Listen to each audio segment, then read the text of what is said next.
baru nih saya tumbuh kembang.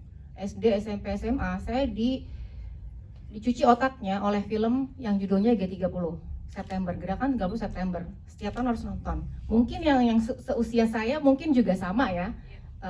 Dan itu kita nggak pernah tahu kebenarannya. Kita nggak pernah tahu sisi sebelah.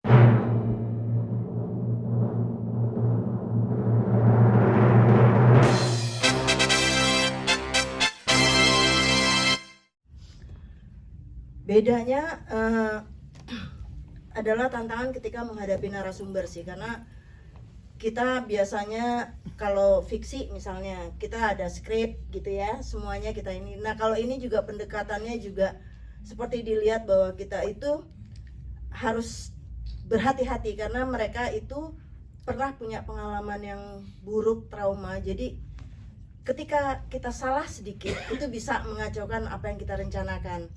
Karena perlu juga diketahui, selain kita yang memvideo, mereka pun memvideokan kita dan memotret kita semua. Takutnya kita intel ya. Takut kita nanti pada akhirnya kayak mencuri informasi mereka dan sebagainya. Jadi ya udah, kita menerima itu, kita jadinya ya mengerti itu dan kemudian kita mencoba mempertanggungjawabkan apa alasan kita untuk datang ke mereka, karena sampai detik kita datang ke rumahnya pun sebetulnya mereka masih ada kekhawatiran, karena bagi mereka tetap kita adalah orang asing, orang dari negara yang membuang mereka.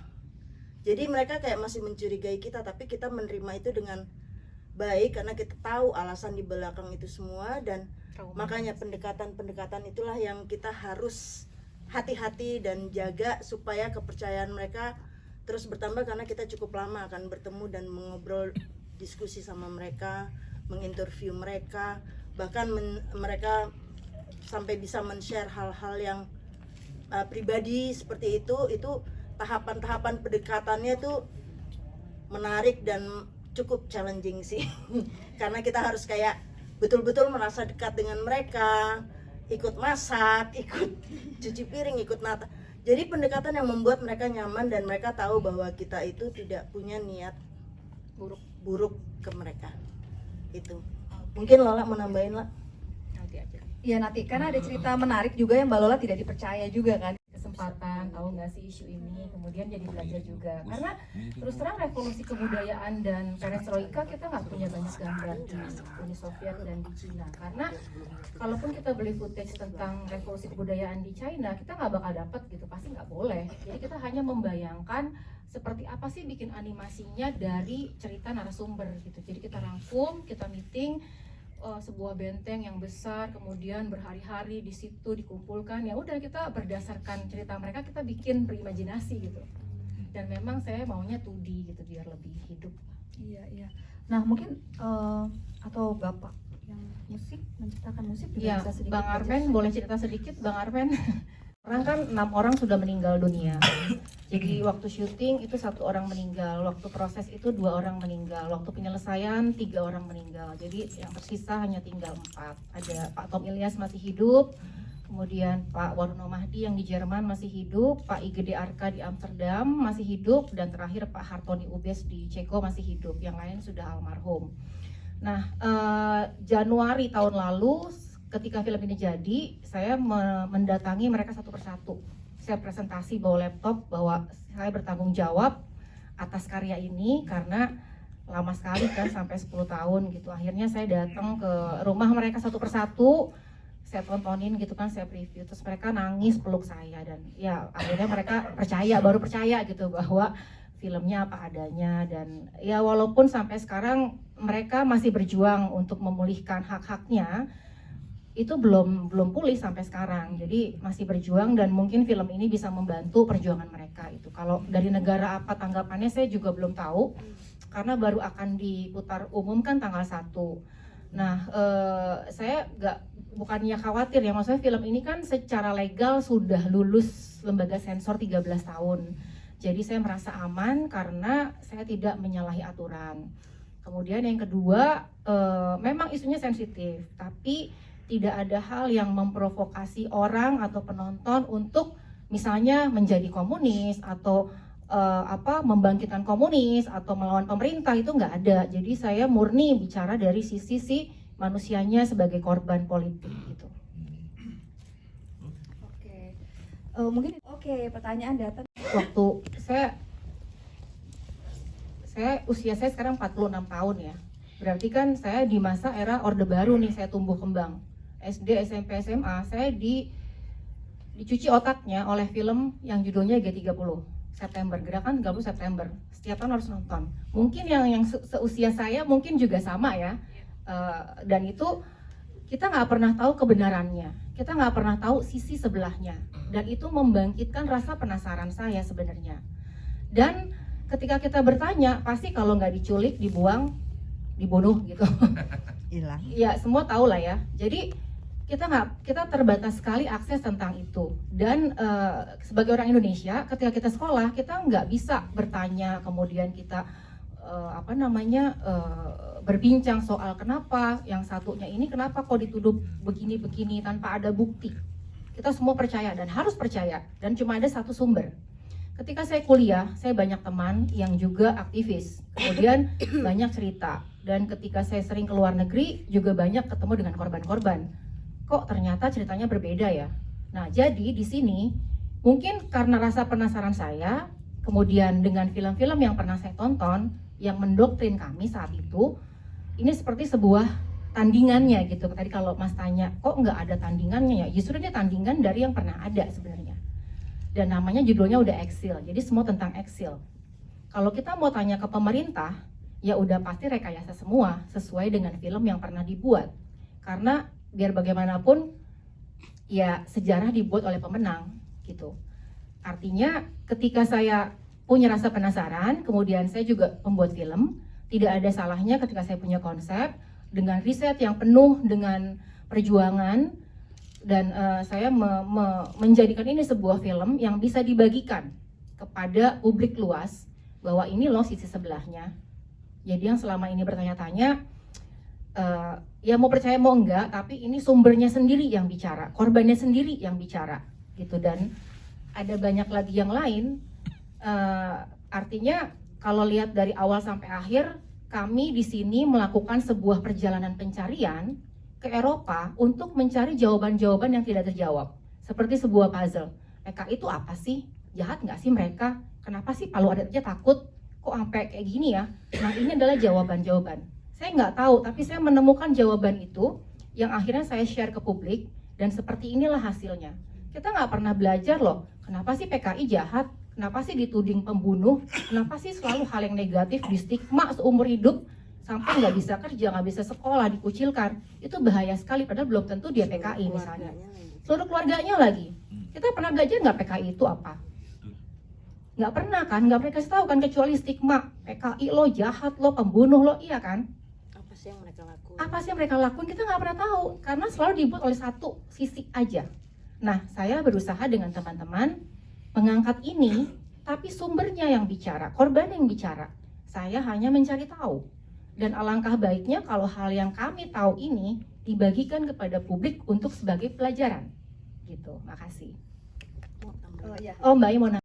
Kita membuat ini tuh lebih untuk balik lagi menjadi bukan di opposite tapi counter untuk dari apa yang kita tahu selama ini, kita baca, kita dengar, kita lihat.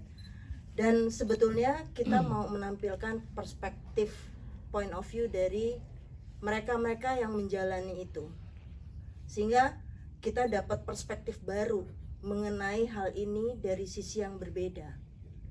Dan ini yang nantinya akan kita lempar kembali ke masyarakat untuk lebih memilih mana yang sebetulnya, mana yang mereka bisa percaya, mana yang mereka akan anggap itu sebagai kebenaran dan sebagainya. Jadi ini masih terbuka ruang diskusinya, tapi maksudnya kalau ditanya goalnya kita adalah untuk memberi perspektif baru, perspektif lain dari sudut pandang mereka-mereka yang menjalani quote-unquote hukuman untuk mereka yang dibuat oleh negara tanpa jelas mereka kenapa dan apa yang salah dengan mereka. Seperti itu sih, itu aja. Oke, yang lainnya ada yang mau menambahkan? Itu mendekati mereka pun bukan hal yang mudah ya. Jadi itu saya butuh waktu setahun untuk meyakinkan bahwa kami memang benar-benar mau membuat film, karena kita semua orang baru, dia nggak kenal siapa saya, siapa kita.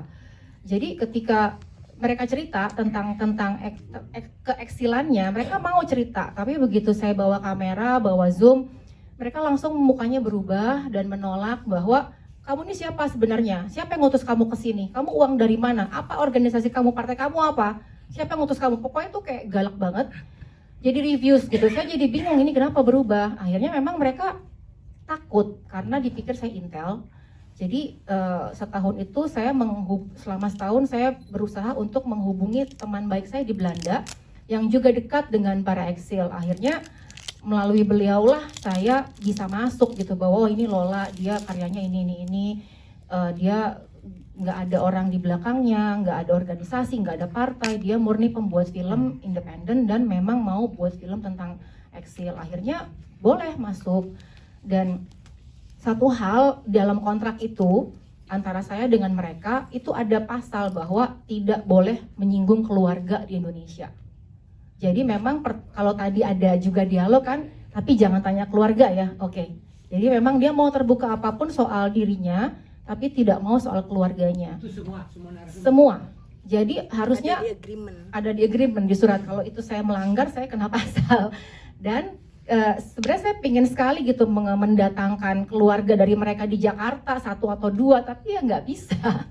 Mereka gini loh, karena di stigma seumur hidup sebagai keluarga PKI itu kan nggak enak ya. Mungkin orang udah sebagian lupa dan mereka udah hidup dengan enak sekarang, nggak mau membangkitkan lagi. Jadi itu traumanya masih ada seumur hidup, sekeluarga, seketurunan. Ya, dan mereka pun menandatangani perjanjian itu pun juga dengan pemikiran bahwa mereka masih belum tahu nanti hasilnya film ini akan menjadi apa, seperti apa, dan bagaimana reaksinya, sehingga bagi mereka akan lebih aman kalau mereka memang tidak melibatkan keluarga mereka sama sekali, supaya istilahnya kalau mereka bilang tidak lagi terulang ketakutan kami yang udah sekian puluh tahun hanya karena terus ada film ini kemudian terjadi lagi. Itu khawatir. Jadi itu yang kita pegang teguh dan kita coba taati, dan memang kita tidak sama sekali mencoba menghubungi dan menjadikan narasumber keluarga mereka gitu, kecuali ya keluarga Pak Min kan ya. Itu keluarga Pak Min kan di Belanda, jadi mereka bersedia sekali. Dan ya itu juga cerita yang unik karena Pak Min meninggal, kita kehilangan satu narasumber, dan secara kebetulan sekali memang waktu saya ingat banget itu hari libur kita syuting, saya punya ide gitu, ke Leiden yuk kita ambil footage kuburan Pak Min, ayo. Yang saatnya kita libur, kita kerja, dan entah kenapa di jam itu tiba-tiba fixer kita di Belanda itu yang menemani bilang, ada anaknya Pak Min, samperin dong, dia mau nggak diinterview, tolong dong kenalin. Akhirnya approach-nya saat itu juga saya mengajukan pertanyaan di kuburan itu, di taman kuburan itu juga saat itu juga sangat spontan. Dan setelah itu kita janjian untuk ke rumah beberapa minggu kemudian gitu, untuk mengambil footage barang-barang foto-foto Pak Min gitu, dan mereka di rumah. Dan kalau saya meleset aja itu jamnya, atau ya lewat 10 menit aja, saya pasti nggak ketemu dengan mereka, kayak udah diatur gitu loh. Nah itulah dokumenter gitu, ada keajaiban-keajaiban yang kita nggak pernah nyangka ternyata itu bagian paling bagus di film ini. Momen ya, kita bisa dapetin itu. Dan yang menarik lagi mungkin juga lebih mudah ketika meng-approach mereka, karena mereka mungkin dari generasi yang lebih muda dan kemudian melihat media ini sebagai salah satu medium untuk bisa menceritakan. Jadi mereka sama sekali tidak ada penolakan pada saat itu, malah mereka sangat senang dan merasa bahwa oh ya, saya bisa mengungkapkan dan membagikan sebagian cerita tentang ayah saya. Bagi saya itu suatu kebanggaan karena ayah saya itu seorang yang memang cinta negaranya. Jadi justru mereka memanfaatkan dan menggunakan momen itu sebagai medium untuk menceritakan itu, sehingga approach-nya berjalan dengan baik sih, walaupun langsung saat itu juga.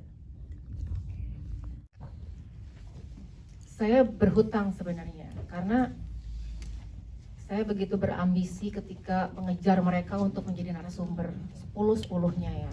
dan saya berjanji bahwa setelah selesai film saya akan merepresentasikan gitu, memutar film ini kepada mereka semua. Tapi Pak Kuslan dan Pak Asahan itu meninggal saat COVID ya. Jadi sebelum film ini selesai diedit.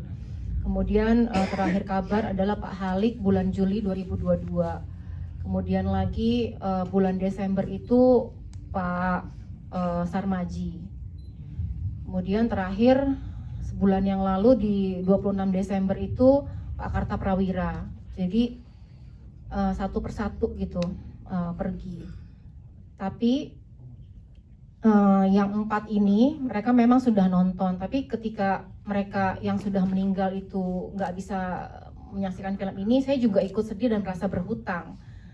Ya, yang terbaik artinya perjuangan yang mereka lakukan sejak mereka masih muda sampai mereka meninggal, itu kita yang harus meneruskan.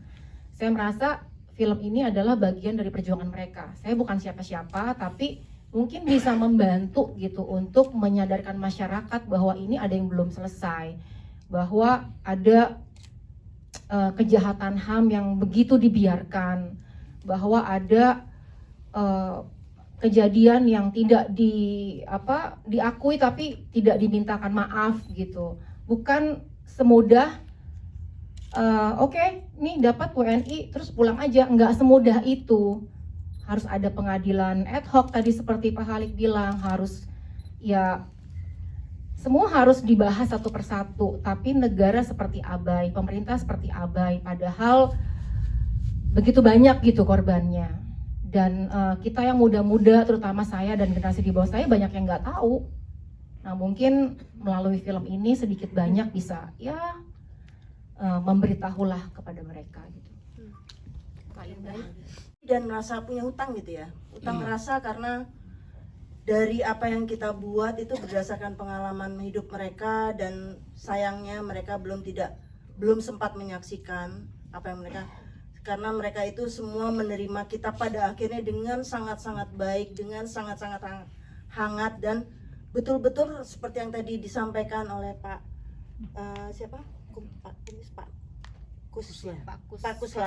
Pak Kuslan, pada akhirnya kita tuh semua dianggap keluarga. Yang tadinya kita asing, kemudian di akhir itu menjadi keluarga yang mereka sedih ketika kita pulang, kita pun juga sedih ketika kita setelah selesai masa interview kita, dan kita selalu sedih setiap mendengar berita ada yang meninggal dan film ini belum selesai. Semoga